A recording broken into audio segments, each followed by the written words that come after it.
Before we start, a quick note. This podcast is not a substitute for professional mental health care. If you need support, consider reaching out to a licensed professional. This podcast can include strong language and difficult topics. Pause if you need to. Let's get into it.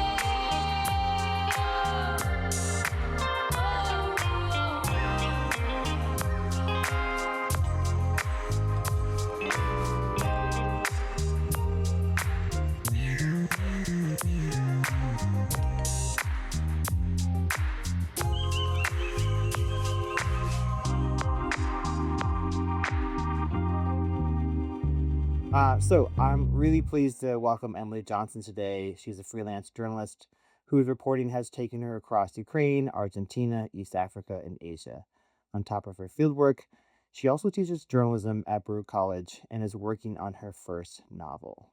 Emily, your stories stretch across the globe, but today I'm really looking forward to exploring a more personal journey, those quiet shoulds that shape who we become. Welcome to I Feel Like I Should. Thank you. It's good to be here. Yeah, great. Let's start with a memory, like maybe the first time you noticed a should showing up in your life. Ooh, like even as a kid. Yeah. Um, I mean, it's funny. I remember once talking to a friend of my sister's who she was in college with, and she went to the University of Richmond in Virginia. And we're from Massachusetts. So when she went to college there for the first time, she was kind of surrounded by Republicans, which was a new experience for her. Um, and ended up making a lot of friends with different viewpoints from her. And so one of them I was chatting with one day, and he was trying to sort of, I don't know, convince me, I think, of certain things. And we were talking about my atheism, which I'd kind of like settled into by the time I was in high school. And he just thought it was so horrific that I didn't believe in God. And he was kind of trying to get to the bottom of it. And I remember saying something like, I didn't always feel this way. You know, I was raised like going to church. And he said, well, what changed? And I remember telling him from the time I was very small, I remember feeling like I had been sort of taught to believe that God was the most important thing, and then patriotism to America was the second most important thing, and then family was somehow the fucked up message that sorry, am I not supposed to swear on this podcast? It's fine. Was maybe the sort of message that I had somehow, you know, internalized. Which I don't think is what my parents were intending to convey necessarily. But somehow that's what I absorbed when I was quite young. And then, you know, as I got older, I started to parse that a little bit more, and I had certain teachers who were more, taught me to question things in high school. And yeah, so by the time I was, you know, in college, I was pretty firmly like critical of the United States of America politically, and an atheist, an avowed atheist. I made my way out of that pretty quick, but that's probably like my earliest, most clear memory of like the shoulds, I guess. I mean, just the fact that we're asked to do a pledge of allegiance to the United States of America in the morning, every morning as children, is wild to me now. Yeah. I was listening to the radio this morning and they were talking about like the presidential fitness test. Mm. Like, do you remember doing that as a kid? Be like climb a rope and Oh, like yeah, do yeah, yeah. laps and like how many sit-ups can you do? I guess it's coming back, but Yeah. that was a very clear memory for me as a kid feeling a lot of pressure, right? Or Yeah. to like exercise in front of other people. Yeah, I wasn't one of those kids who hated gym. I really enjoyed it. I was like, "I'm gonna kill this test." Fair, fair enough. Clearly, we have very different childhoods, and that's okay. um, all right, let's kind of dig in a little bit. Let's start with music first Sure. because a lot of this show and how it really started for me was like literally a conversation one night with a friend of mine. We were talking. I was about to go to a concert for my birthday. I go to concerts almost every year on my birthday, and one of the bands that was playing then was like a Grateful Dead cover band, and that's a band that I got into later in life, and that's a whole other should journey. And he always loves giving me a hard time about that. And I was like, "Yeah, but I feel like I should like this." Mm. And that's kind of the how this thing started. So, like, with music and, like, obviously we share memories as kids with the fitness test, which is hilarious, and you're very interesting, was it even a dialogue with the, like, Republican? Yeah, we were having a debate, I would say a lively Yeah, a debate. debate. Yeah. Yeah. So, like, there's a lot of that coming up, and so, like, with music, was there ever a song or a band, like, growing up or even now, but, like, a very formative time where you felt like you should have liked them, and maybe you pretended to, or maybe you're like, "Yeah, that's not for me." I would say it was more, not that I, didn't for me, it was more a lack of, exposure to certain things. I felt a bit sheltered growing up, when it came to popular culture and certain things. Growing up, my parents were a little older than when they had me, so we listened to, like, a lot of Motown and stuff growing up. I listened to a lot of their music, um, and then, whatever was on the radio, and in my part of Massachusetts, which was, like, pretty, like, homogeneous, it tended to be, like, for whiter audiences, I would say. So I didn't feel like I got that much exposure to hip hop, which is a shame because it was, like, this sort of golden era in the '90s of, like, such amazing music, which I only kind of came to much later in life. But so at the time, it wasn't even really on my radar. I didn't feel a should sense, but everyone at my high school was obsessed with Dave Matthews Band, which I wasn't that into. Um, yeah, I mean, I also wasn't one of the cool or popular kids in high school, so I didn't really feel a strong sense that I needed to embrace this band specifically. But yeah, I don't know. It took me a while to figure out my own tastes, I think once I got out of the house and went to college and beyond. Yeah, it takes a long time. I mean, I remember that time period also, and Dave Matthews Band was huge. Probably I also grew up in a fairly homogeneous white middle class town that kind of seemed to be like one of the bands in high school to like listen to. And if you didn't, at least for me, it felt like, oh, maybe I should be listening to this. Like, I guess everyone else is listening to this. And I, I did. Like 100%. But it's kind of an interesting feeling, right? When the crowd around you is saying like, "This is the thing," or whatever that song or band is, right? Yeah. And I think I didn't really get to start developing my own taste in music until I had more control over the music I was listening to, which helped in college once, like Napster and iTunes and things like that became available to me. So I could just kind of download whatever I wanted. Yeah. Oh man, I miss Napster. That Yeah. was a lot of The fun. first band I remember getting really into in a big way and identifying with because I felt like I had kind of come to them on my own was Dispatch. Oh, let's talk about Dispatch. What about Dispatch hit for you? Like, what was it? Um, I think it was just because I was a little hippie-ish, and, something about the music just worked for me, so I went through, like, a deep phase where I was, like, on the Dispatch message board, and I went to the last Dispatch reunion show in Boston. You were on the Dispatch message board? Star 6? I was No not on way. the message board, but I went to that show in Boston. Okay, that was a phenomenal It day. was a phenomenal day. And it's not necessarily like the genre of music that I listen to most these days, but it was a very formative, band for me. Yeah, have you played them recently? Not too much, no. But I have them on some of my, like, playlists that I occasionally dive back into for nostalgia purposes and stuff. Yeah, like, I'm really curious what is, like what's the college music scene now? Because at that time, like, that age group, there were a lot of college bands like that, like, there was Dispatch, there was Guster, Oh, um, Guster was huge. Every college that had, a a cappella group was doing Guster covers. amazing. That's amazing. I mean, I haven't heard Guster a cappella, but I think it was because they had good harmonies. I don't they know. It just did. seemed to be No, a common theme. Yeah. they totally did, and even now, oh man, every now and then I'll, like, search a Guster song, and I'm like, "Oh, wow," like, it was huge, at least for me and, like, a lot of people, like, I don't know what that is now with sort of, like, everything is more accessible and people are making music a lot easier and you can share it a lot faster, and, I wonder what the Gusters and the Dispatches are if they are, right? I don't know. Yeah, I don't know Yeah, well, I'll either. have to get someone from Gen Z on Yeah, here. yeah.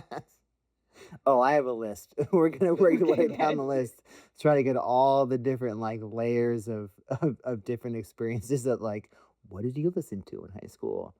Um, yeah, that's kinda interesting. I guess, like, if you were to listen to Guster now or Dave Matthews Band now, does it make you feel anything?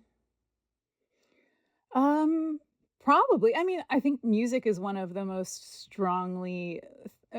things most strongly associated with nostalgia. It can really evoke a certain time in your life, definitely. Yeah, like, how does it feel? Like, if I said we said Guster, like, and I say The General, right? Oh, yeah. Although I personally thought that was one of their weaker songs. Fair. I accept those terms. Okay, so what is a deep cut for the for people man, Oh, for I can't Dispatch? wait for people to listen to this episode who have no idea what dispatch is, and we're like, "Wait, what?" Maybe Oh, they'll come man. back. Oh, I mean, I liked a lot of their live albums. So, Open Up, Alias, a lot of good tracks on there. Oh, man, that's really awesome. I guess, like, kind of moving forward then, like, moving away from music, although we're gonna get back to maybe we'll get back to Dispatch and maybe we'll get back to some other bands from that time, but, like, those shoulds you felt, so there was that person, that dude, who was convincing you of the I guess, his political opinions, we'll leave it there, but, like, what are those other shoulds around work, around friendships, how you spend Mm. your time, like, self-care now? Like, as a like you said, like, it took you a while to figure out your tastes and your likes, like, once you were kind of free from sort of like the swimming pool of high school and, like, the pool of college and moving forward, like, where are those things showing up for you in your life, and, like, how do those feel with you? Sure. I mean, I think when I was preparing to leave school and, look for jobs and stuff like that, I guess, there's a difference between the external shoulds and the internal shoulds. And for me, those were always very separate. Um, because I felt like a lot of the external shoulds were, find a good job, set yourself up in like a stable sort of existence. And my internal shoulds were always have no regrets, like live a big life, like have adventures. That was like very important to me. And so I led a little bit of an unconventional path, I would say, directly out of school.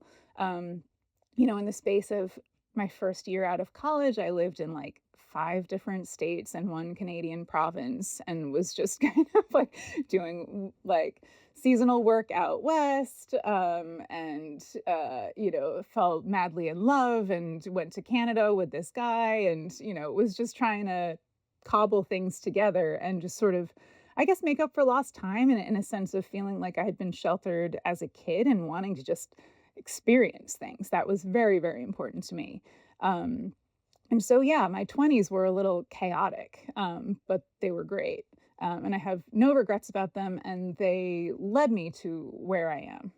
And eventually, that was to go to journalism school, move to East Africa. I was a journalist there for a couple of years, freelancing. Um, and yeah, eventually led me to my job at Baruch College. I'm on the faculty there. I got tenure a couple years ago. And it's a nice balance where I can be, a salaried employee and, have a stable home, but I also have the flexibility to still travel and report and that sort of thing. So I've arrived, I think, at a happy medium that has worked both for me and my internal shoulds and also satisfied the external ones. I think my parents and everybody were a little worried for a little while, but when they were like, "Oh, Emily's a college professor," it was okay, okay. Whew. They kind of relaxed a little bit. Yeah. Where do you think their expectations, their shoulds were coming down from? Um, I think I was a pretty well-behaved kid growing up, and they were pretty strict. So I felt like they didn't have a clear sense of the sort of restlessness that I was experiencing underneath until I had a chance for it to manifest out in the real world. And so I think it took them by surprise a little bit. They were like, "Oh, okay, this is who she is." you know? And it took them maybe a minute to recalibrate to that reality. But they were actually very supportive, I think, and did actually have faith in me not to be an idiot. And, I was resourceful enough to kind of make it all work and stick the landing eventually. Yeah. Yeah. I guess like the shoulds kind of feel in some way maybe part conformity to society. I kind of see those connections as well. Like your parents have their expectations. I'm a parent. I try not to have expectations for my children, but I 100% do on some level. And I'm wondering, like, where does that shift, or like, is that like a uniquely, I'm not going to say uniquely American, like USA parents have shoulds, because parents probably everywhere do, but I'm curious, like, do you think in this country how that might differ from somewhere else, given all the places that you've lived? Have you seen other cultures have different kinds of shoulds for their kids and for themselves? Oh, definitely. I mean, I think some places the shoulds are limited by, where you're born, your zip code, your, background, ethnicity, all these kinds of things.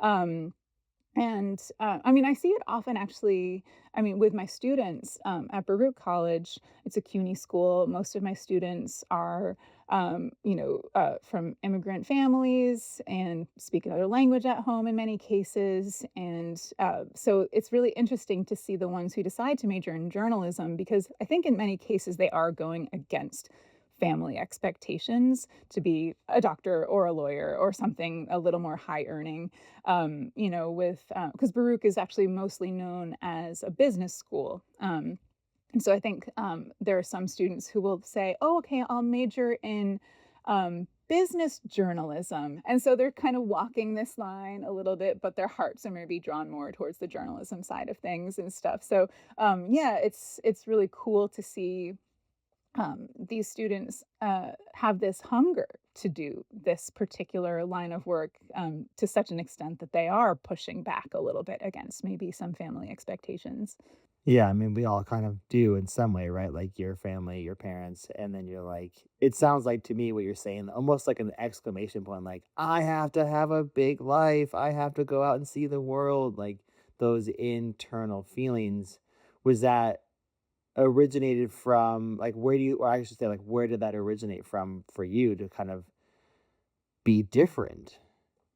I think a lot of it had to do with being a big bookworm as a child.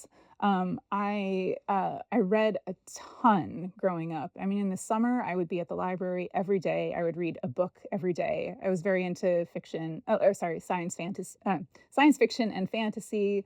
And so, people having big adventures.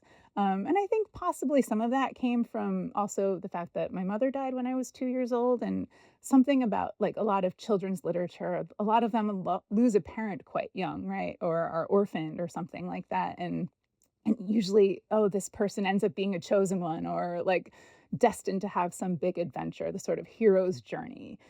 So I think I saw myself as like a character in a book when I was a little kid and was like, what is going to be my big adventure? And I wasn't content to just have those in my brain, although I loved reading. It was kind of once I had the chance to get out and have them of my own, I really jumped at the chance. And what did that feel like for you?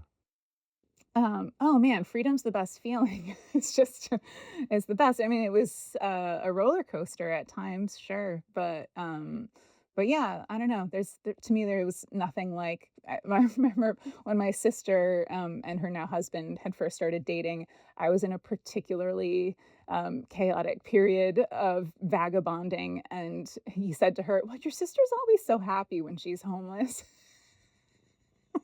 And that's no longer the case. I like to have, a cozy base to come back to, um, and everything. But for a little while there, yeah, that was true. Yeah. Can you remember your first adventure and what that felt like leaving and like, I'm gonna go wherever that place was? Like you tell me and what it felt like to finally get there for the first time.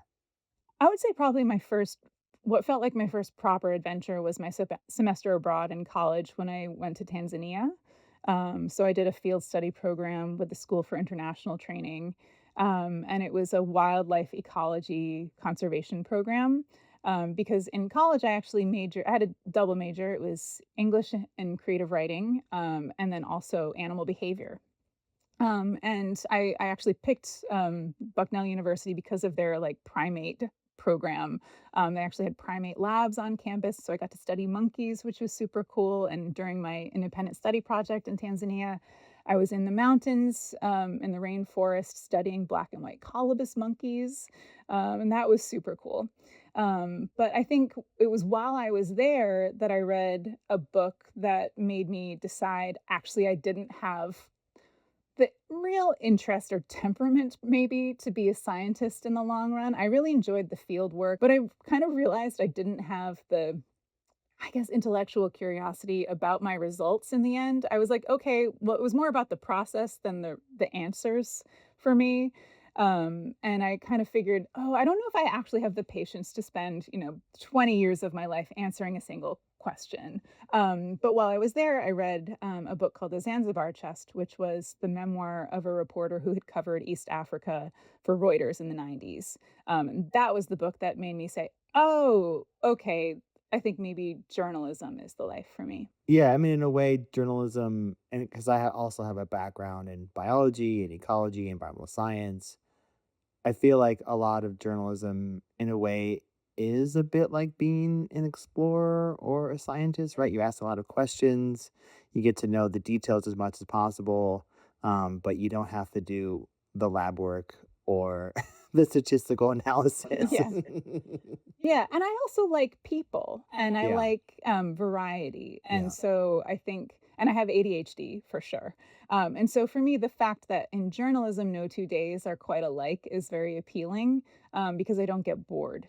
Yeah. I can constantly find new things to hyper focus on. Speaking of new things, like we had talked about before this recording, like you are working on a novel. Mhm. Is that a new should for you? I don't know if it's a new should. I think I wanted to write a novel from the time I was a kid, being, a huge bookworm. I always saw myself writing one day. Um, And then obviously, like I said, I majored in creative writing in college. Or that was one of my 2 majors. And I had a professor, who I really loved, who actually recently just, emailed, 20 years later to say, "I'm writing a novel, and thank you for, what you taught me." And, that was a really nice exchange. But I think I realized around that time, they say, "Write what you know," and all that. And I just didn't have enough life experience to feel like I could dive straight into trying to pursue a career as an author. It wasn't going to give me that um craving for adventure that I had. I felt like I needed to go out and do all of these things first and have a well of real life experiences to draw on. I do feel like I have that now. And so it kind of made sense.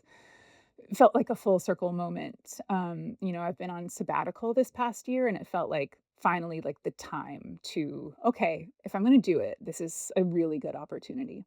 Yeah, and how is that showing up for you, like, physically and emotionally to know that you're doing the thing that you've been sort of thinking about for a really long time? It's been amazing. It's been a really joyful experience. A couple of years ago, I was going through a pretty rough time after my dad died. And I think that, that experience felt very much like excavating my childhood, but like, in a very painful way. Whereas writing this novel has felt very much like getting back in touch with my like happier childlike self, I guess. Um, and kind of, yeah, remaking that acquaintance and, like, getting in touch with play and imagination and, all those kinds of things. So it was really a very therapeutic, like, incredible experience, from the very beginning. It's been about a year and a half now that I've been working on it, and it really quickly, I think, pulled me out of a kind of dark headspace, just like night and day, yeah. Hmm, that sounds kind of amazing. And yeah, it really has been. And I think, it's a sign that I'm on the right track or doing what I should be doing. The fact that I haven't gotten bored of it yet and it's been a year and a half, I'm still pretty obsessed with it. So, Yeah, that's interesting that you said, like, "should be doing." mhm. Like, again, that should keeps popping up. I mean, and I'm the same way, like, this podcast is something, like, I felt like I should be doing for a long time, um, and I wonder if there's, like, a different word to use when we're feeling our most authentic selves? Yeah, the internal should versus the external should. Yeah, like a Yeah. like a calling to something or I don't know. Yeah, I don't know either. I don't know what that word is, and I keep using the word "should," which to me is like, what else is there to say? Or it's like I have to, it's like a compulsion or a need, Yeah. maybe. Yeah. Yeah, compulsion, a healthy compulsion. Oh, but a healthy one. Yes. Yeah. It's I'm in it's control, it's again, fine. an alignment with your truest self, Yeah. whatever, yeah. I know there's that women, like, again, like, alignment, yeah, it's like, what is that thing where I guess authenticity? Yeah. Versus the And you shoulds that are like, people are telling me I should do this even though I really don't want to on any level yeah, do oh my this. gosh. But Yes. societal expectations are this, this, and this. Yeah. Yeah, I mean, I can out myself, like, I'm particularly a stubborn person when someone tells me I should be doing something, but, that's my own that's my own flavor of trauma probably. Yeah. So I'm like, "No, no, I'm not gonna do that." And yet, at times when that happens, I'm like, "Okay, maybe I'll internalize it for a really long time and then make it Mhm. my own, I guess, and then feel okay with it." And then I'm like, "Well, I'm doing it because I wanna do it, not because you told me I should do this." Yeah. Cool. Well, listen, I guess that's kind of it. Like, for me, hearing your conversation, it sounds like you've become, or you know who you are. I think I do. Yeah. I mean, it sounds like you do. You've had this really amazing journey, right? From this small town to a big world, to traveling, to finding yourself. I mean, good on you for doing those things. I think a lot of people might feel those shoulds in their lives, those internal shoulds that you're talking about, and not move forward with those. And I'm wondering, what would you say to somebody who is in that position, who has the privilege and the opportunity to make those changes, but doesn't know what to do or doesn't know how to take that first step? Yeah, it's funny because I can be quite indecisive about small things, like where to go for lunch or whatever, it can be very wishy-washy, but when it comes to big decisions, like, I'm gonna move to Kenya, or whatever, like, I tend to make them with, like, just total certainty and just yeah, just take the leap, And I know not everybody kind of functions that way or has the ability to just do that, in terms of their circumstances. But I do think it's a combination of, yeah, identifying that true, whatever we're talking about, alignment, compulsion, desire. So identify it, recognize it, and then say, like, what are some of the steps I can take towards making this a reality? And if I don't make it a reality, will I be regretting this in 5 years, 10 years, or whatever? Like, how different will my life look, um, if I do and if I don't?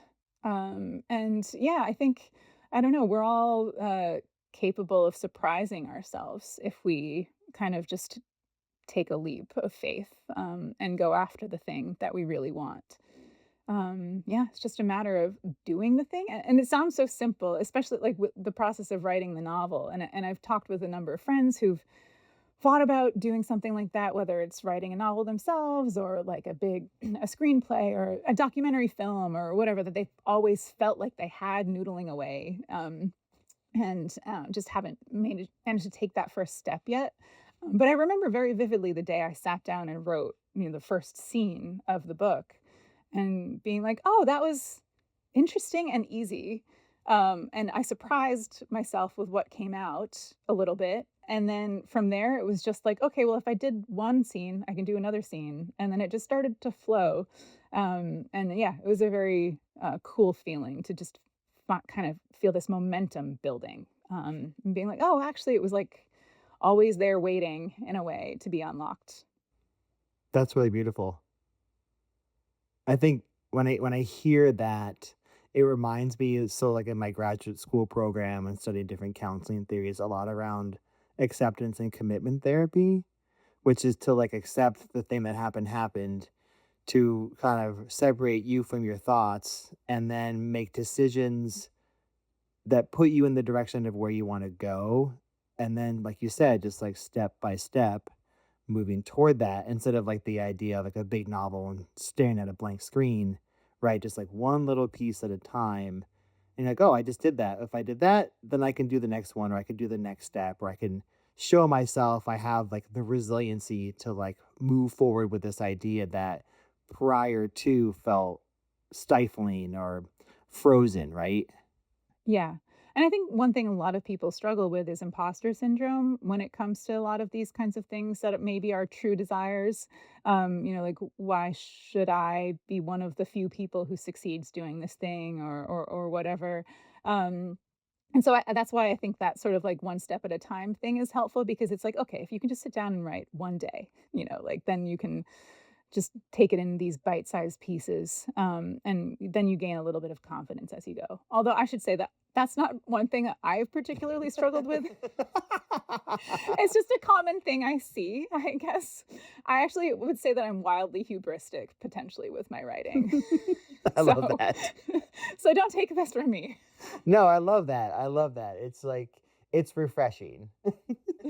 It's very, very refreshing, I'm like, especially I'm gunning for an HBO adaptation, like, I've already good. got the songs on the soundtrack picked out. Oh, I mean, I love that vision because, and again, maybe it comes from imposter syndrome, maybe it comes from the industry that you and I worked in for a really long time, Yeah. which was like this sort of weird mix of like big ego, but so much timidity, so much shyness, so much like, like you said, like imposter syndrome. And to sign up to finally like claim it, like, no, I'm gonna do this and this is how I see it, and this is where it's gonna go, not with ego, but with clarity. Mhm. Um, I find it really refreshing. Yeah. Yeah. Um, Feels good. yeah, it's great. So before we go, is there a song or should from your music or your life that you've come back to with new meaning or still trying to let go of? Well, the one song that I was gonna give you for the playlist, is, by Labi Sifra. who is an artist I kind of only came to in recent years as an adult. But I highly recommend everyone check him out if you can. If you're interested, especially if you're like a hip hop fan, he's one of the most sampled artists I feel like in history. If you start listening to some of his songs, you'll be like, oh, I know this beat, I know this, little sample. Jay-Z and Kanye and like all these different artists have sampled him. So yeah, definitely check him out. I mean, he's a bunch of incredible songs. I think the one that I sent you, what was it? Was oh, I got which is a sample you'll definitely recognize immediately.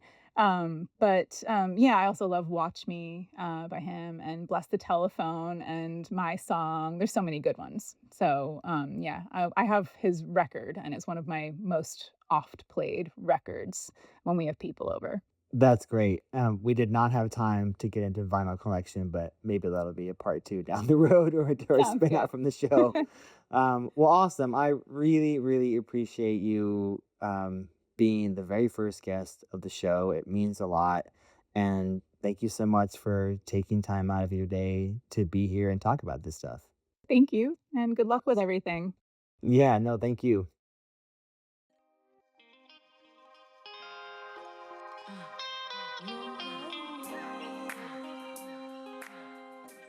You've been listening to I Feel Like I Should. More at ifeellikeishould.com and on Instagram at I Feel Like I Should Pod. I'll see you next time.